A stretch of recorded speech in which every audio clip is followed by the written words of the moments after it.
Basta may saging kayo sa bahay, overripe man yan o hindi, pwedeng-pwede mo yang gawing masarap at kakaibang merienda na tiyak akong magugustuhan ng inyong buong pamilya. Huwag kang mag-alala sa mga ingredients nito, guys. Hindi tayo bibili ng mga mamahaling ingredients para sa recipe na ito. Dito guys, prepare ko lang muna yung paglalagyan ng ating lulutuin. Gumamit lang ako dyan ng square pan at papahiran lang natin yan ng mantika para hindi manikit ang mixture natin dito. Pwede din po kayong gumamit ng lianera, microwavable container, or any lagayan na meron po kayo dyan. Dito din ay meron tayong halos isang piling na saging na saba. Bali nasa 12 pieces po ang saging natin dito to be exact. Balatan lang muna natin yan at directly natin ilalagay sa ating food processor. By the way guys, kahit ano naman pong klaseng saging na meron kayo dyan sa bahay, is pwede pong gamitin. Kahit nga po yung overripe na at feeling ninyo ay sobrang lambot na kainin na saging, ay pwede pa po yung pakinabangan. Pagkabalat natin ng mga saging, ay atin naman niyang hihiwain sa maliliit na piraso para po hindi mahirapan ating food processor na mai-process ang lahat ng saging natin. Pwede din po kayong gumamit dito ng blender guys, kung wala po kayong food processor. I-process lang natin itong saging na saba dito hanggang sa maging paste-like na ang consistency nito.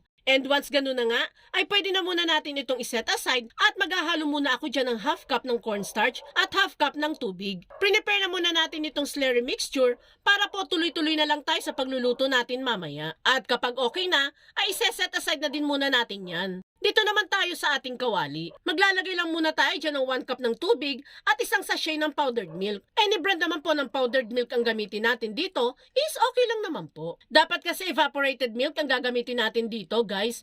Pero since budget friendly nga ito, kaya tubig at powdered milk na lang ang ginamit natin dyan. Pagkahalo ng dalawang ingredients ay maglalagay naman ako dyan ng half cup lang ng asukal. Halo-haloin lang natin ang mixture hanggang sa matunaw na ang asukal. Then maglalagay din tayo ng half teaspoon lang ng yellow food coloring. Optional lang naman po ang paglalagay nito. Pwedeng meron, pwede din naman pong wala. Naglalagay lang tayo nito para ma-enhance natin ang kulay ng mixture at the same time ay maging appetizing din itong tignan. Then saka ilagay at ihalo dito yung mga nadurog na saging. Habang hinahalo-halo natin itong mixture dito, pasasalamatan ko lang po muna ng lubos sila Sir Wilson Hermino ng Davao de Oro, Ma'am Julina Labid ng Marinduque, at Ma'am Jasmine Toledo ng Rizal. Thank you po lagi sa panonood, Ma'am and Sir! Once mahalo-halo na natin ang mga sangkap dito, ay maaari na natin yang lutuin. Lagay lang muna natin sa low heat ang apoy dito para po hindi naman masunog itong mixture natin. Halo-haluin at hayaan mo nang maluto ang mixture dito ng kahit 3 minutes lamang po. Then kapag naluto na ng bahagya, ay maaari na nating ilagay ang slurry mixture na prepare natin kanina. Hinalo-halo ko po muna ulit yan dahil nagsisettle po sa ilalim ang cornstarch dito. Then saka ibus ang slurry mixture at pwede nang iset ang apoy sa medium heat. Halo-haloin lang muna natin ang mixture hanggang sa maging maligat ito at maluto. At kung nakaabot ka sa part ng video nating ito, it means na interesado ka sa niluluto natin today.